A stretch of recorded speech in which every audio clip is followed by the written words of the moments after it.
7 days till Eagles training camp. 1 week until Eagles training camp. I cannot wait. The beat writers have been talking a lot about the most surprising, could be the top surprising players that come out of camp. Not just obviously the starters that we're looking at here, but what do we have at the back end of this roster that could, really make the depth so solidified going forward? And there's 5 players that they did talk about, and I kind of want to go over each one of these players. Some you've heard of and some maybe you haven't heard of. But let's get straight into it. Because I've seen enough horror movies to know any weirdo wearing a mask is never friendly.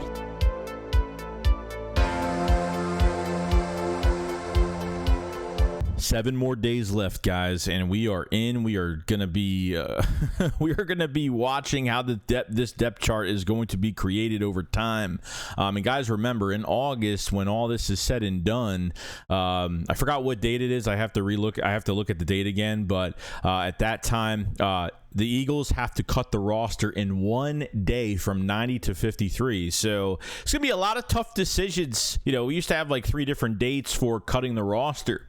Now for this year as a new rule, whether it's not going to stay as this rule forever or it's just for this year to just try it out, they are cutting the roster down in 1 day. So, like I said, a lot of tough decisions are going to get made. So, beat writers have been talking about 5 surprising players that are going to come out of camp and really make some noise. There probably is going to be a lot more names on the list, on this list, but top 5 names. I'm talking about special teams. I'm talking about, depth-wise for certain positions, and maybe they could make a little bit of noise. We'll see. But let's get straight into it.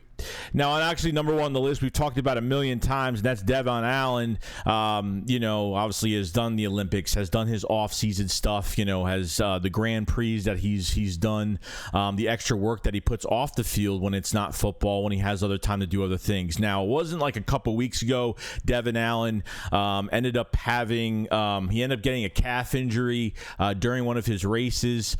So I'm hoping that he's going to be okay. Hopefully is not that hurt. A calf injury, you can't really do much with it. You just have to let it just heal and just wake up every day and see if it hurts or not. Can't really do much for a calf. But I'm hoping with Devon Allen, good things come out of, getting his chance on punt returns, kick returns, or something like that. Nothing that I'm seeing him to be a starting receiver in the league or anything like that. He thinks he's very valuable. He thinks he's talented fast. And I think he is one of the fastest guys on this team. There's no doubt about it. But as much as I'm not a big fan of Michael Clay, and as much as I wasn't a big fan of really just giving Britton Covey all the reps last year at punt return, I felt like, Devon Allen should have been brought up to the active roster at least once, at least 1 week, 1 game, something, just to do something with him. You know what I mean? I felt like there was a lot of missed opportunity just by keeping Covey on. I understand that Covey's not the main problem. I think Michael Clay is a problem, the special teams coordinator, and I think the blocking schemes were a big issue. I think, like I said, Britton Covey's an undrafted free agent last year, so, now coming into an entire offseason with the Philadelphia Eagles, we'll see how this depth chart goes for the kick return, punt return list, but I want Devon Allen to get somewhat of a shot here, and hopefully to be honest, if preferably if it was me, I would like to have him on kick returns. I'd probably like Devon Allen more on kick returns than I would Boston Scott. We haven't had successful special teams since 2015, really since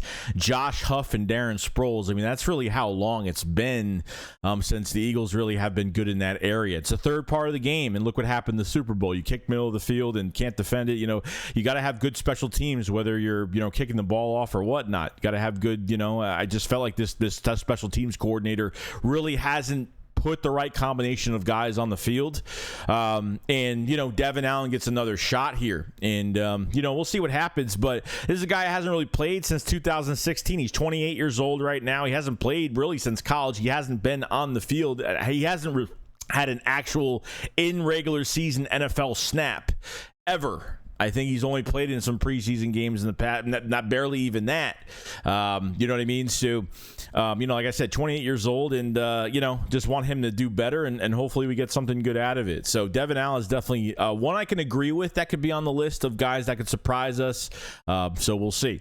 Second on the list is one name I never heard of. I think this was from last year during the playoffs. We did sign him to the practice squad. That was Tyree Cleveland, drafted 7th round in 2020 by the Denver Broncos.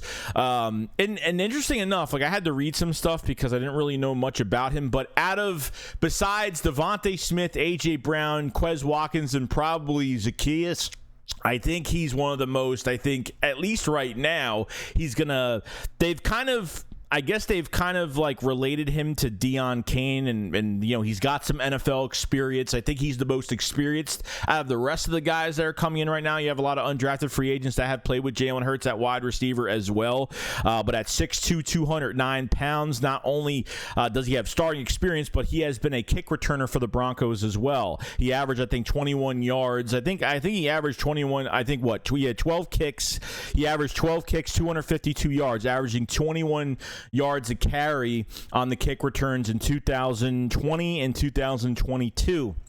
Which is really interesting. So this could be another guy that the Eagles maybe see as more of a specialty. He's played other positions on special teams as well, not just returner, but has experience well on the field as being a wide receiver as well, only catching 8 passes for 91 yards. So that's an interesting piece. I'm kind of looking for more players here that could, get more into the groove of being a returner. Somebody that's not going to start or be really much of a depth piece at wide receiver or some position that can really contribute to special teams intensely. And I think, as a kick returner, we can see what he does. You know what I mean? So he's a pretty big guy, for a returner, but and his speed really isn't that bad either. Just to see how it really goes out into camp.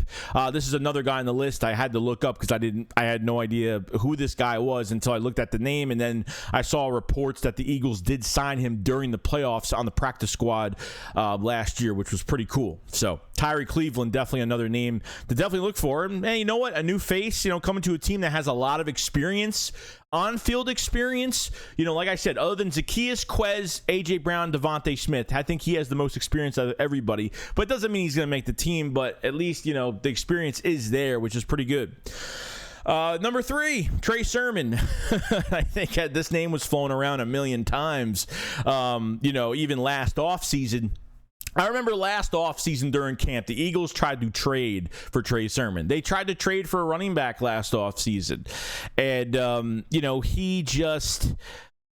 I guess what happened was they were going to trade for him. Then they backed off because they probably wanted a higher pick than really what he was really worth.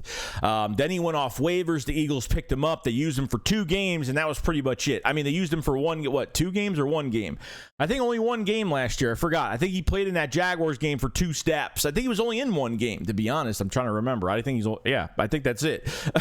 And every single week it was like, well, when are we going to see Trey Sermon? When are we going to see Trey Sermon? I mean, the Trey Sermon questions were every single week. And I think with Trey Sermon, he looked really good. He's a bruiser back. He could take hits. He's very physical, runs through the tackles pretty well. With this offensive line, they could probably make him look pretty damn good. I would say the only reason that he's going to be very surprising, that we've had running backs in this on practice squad that never really had a chance. I'm actually excited to see Kennedy Brooks, to see what he could do, but obviously he didn't really have much of a chance, but only 2, with the preseason games last year. He only ran the ball a few times. He's a north and south runner. Elijah Holyfield was another guy we had that I really did like, and he always made the first guy miss. He was good in open space, and he just, I don't know, there's some running backs I feel like that would have worked out here, and they just, really aren't really taking too much of a chance. They like keeping Boston Scott around, and obviously Kenneth Gainwell has done has done a good job, not only for the passing game, but as a sufficient, nothing as a special skill set type running back for Kenneth Gainwell as well. But Trey Sermon, I feel like Trey Sermon could make the roster only if I think someone gets hurt. I feel like if Rashad Penny gets hurt during this offseason, I feel like the Eagles just don't want to deal with it. I feel like they'll let Rashad Penny go on injury reserve, and they'll have the injury settlement thing, and I think Trey Sermon will actually get his shot. I think the only way he's really going to make it, and I feel like Trey Sermon might actually play good or maybe have a good offseason during training camp and joint practices with the Bears and the Colts,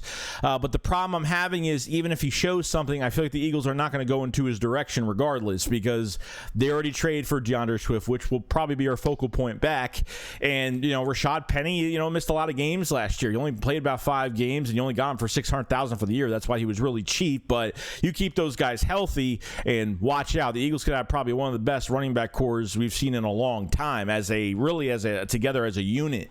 And Trey Sermon, like I wanted to see more last year, and they just really never gave it a shot, and just pissed me off so much. Just pissed me off. But I definitely want to keep my eyes on him. There's no doubt about that.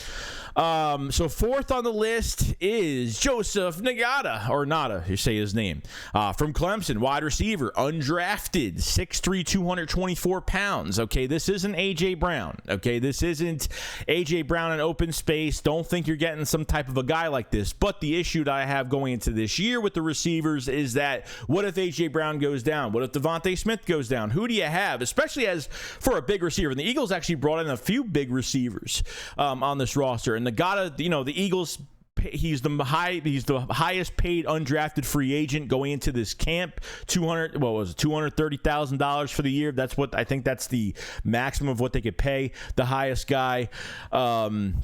And it doesn't really matter. I mean, we paid Mario Goodrich last year from Clemson and, for corner, and he didn't do much of anything. So, but the Eagles have hit on guys, on undrafted free agents that, that got paid a lot of money. I think Jack Stahl was the last one that we had that worked out really well for us, and it's still working out pretty good for us right now. So to have another big receiver in here like Joseph Nada is awesome. Okay. I think with him, it comes down to really speed. His speed is not good. Okay, what I really do like about him, he's got great range. His 50-50 catching is just, his contested catching is just off the charts. His radius in catching is off the charts. His concentration, tracking the football while there's a defender draped all over him, I think that's like his strong suit.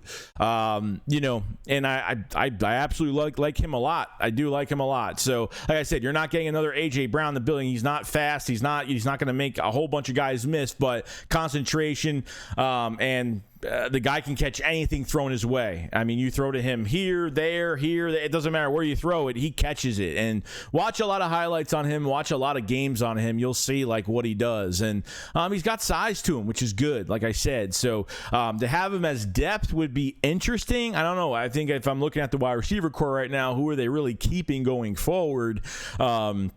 Obviously you have Devontae Smith, you have A.J. Brown, you have Quez Watkins, you have Zacchaeus, and then you have Britton Covey, which they're probably definitely keeping unless something happens, and probably one more. I think there's going to only be maybe 6 receivers on this roster going into this year, and I think there's one spot fully open for somebody to join up. So I don't know if it's going to be Joseph Nagata. It doesn't matter. I don't care how much they paid him. Okay, a lot of we've done it in the past and they haven't turned out, but the Eagles have been pretty good in the undrafted free agent pool.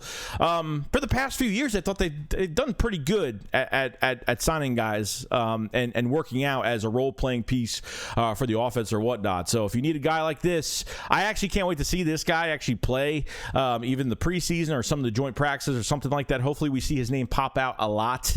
His catching is pretty good. It's beyond good, really good. So very excited about that. Another one that a lot of teams were really wanting, especially fans from around the league that done videos on undrafted free agents and teams that didn't, play certain players that didn't get drafted when they maybe should have, and that's Eli Ricks. Obviously, didn't give up a touchdown for Alabama last year. The only issue with him really is just his health. I mean, was an LSU transfer to Alabama, and has just been hurt the past 2-3 years, just on and off injuries. So. To have somebody in the cornerback room like this is fantastic, and obviously having Keely Ringo, and not even that, but Greedy Williams too. We always forget about Greedy Williams. It's another guy that the Eagles, I've got a feeling that they could revive his career just a little bit. You know what I mean? So there's some good things. I think there's a lot of competition. Obviously with Zach McPherson, Mario Goodrich, and some Josh Jobe, some of these other guys that I really do like. I feel like we have a very good, healthy competition in the back end of our corner position right now, and the more the merrier. You know what I mean? That's why you have camp. You bring in all these bodies, you see what they could do. And Eli Ricks is definitely one I'm going to keep my eye on. I mean, you don't give up a touchdown last year. I mean, he's very lengthy. He's got long arms. I mean, he fights to get the football out. He's really good, man. I have really good feeling about him. You never know we can have with a player like this, but it's going to be really interesting. I think not even just that, but when you have Bradbury for another 3 years, then you have obviously Slay for another 2. I think this year, next year, or 2 years. I forgot when his contract is up. You got to start finding what you have on your roster. I'm not saying you have a number one, I'm not saying you have a number one or a number two cornerback here, or maybe, I think the most important one they really have to look for at the cornerback position is a good nickel, because, Avonte Maddox got hurt 2 times. I know Justin Evans, that plays safety, that's trying out for the Eagles this year. He's another guy that plays safety and can play nickel as well. So I like a lot of bodies. It's great. You know what I mean? I think the 2 guys that were talked about in OTAs other than our starting cornerbacks was really Josh Jobe and Zech McPherson really turned some heads a little bit, which is good. Zech McPherson's a 4th-round pick out of Texas Tech. Didn't really do well his rookie year, but obviously how much pressure are you putting on a 4th-round pick? You know what I mean? And Josh Jobe has cross-trained from safety to corner. He's been going back and forth. And, has done some good things in OTAs this past year. So excited for training camp for this corner room. And Eli Ricks is definitely one that I can agree with the beat writers on this. That should be one that should be on the list to really look out for a guy like this, see what he could do. So I'm pretty excited. But other than that, that's pretty much it. We're almost 16 minutes to this video. And if you guys last this long in this video, make sure you subscribe to the channel. Make sure you like the video as well for more Eagles content every single day. 7 days left. Or if you watch this tomorrow, it's 6 days. So you have a week or less than a week left until Eagles training camp. And I can't wait to see just what's going on with this team, with this roster, and how everything's going to pan out here. I think this list seemed pretty reasonable. I think there's more you could put on the list. As much as Trey Sermon is probably the most unrealistic one, because I feel like the Eagles are good at running back right now, and I feel like they got those guys and Penny and and DeAndre Swift, to kind of fill that role. You never know what happens. You want to stay healthy too during this time. Devin Allen, I'm rooting for him. You know what I mean? Tyree Cleveland's a new wide receiver walking in that has a lot of starting experience out of all the other wide receivers in the back end right now. And could he make some noise? So I'm pretty pumped about it. I think there's a nice list here. I think there's a lot more guys that we could probably talk about too. But these were the names I kind of want to go over real quick to see if I agree or disagree with. So other than that, guys, that's pretty much it. You enjoy the rest of your day, and I will see you guys on the next one. Shake Squad up, follow slide. Peace out, guys. Peace.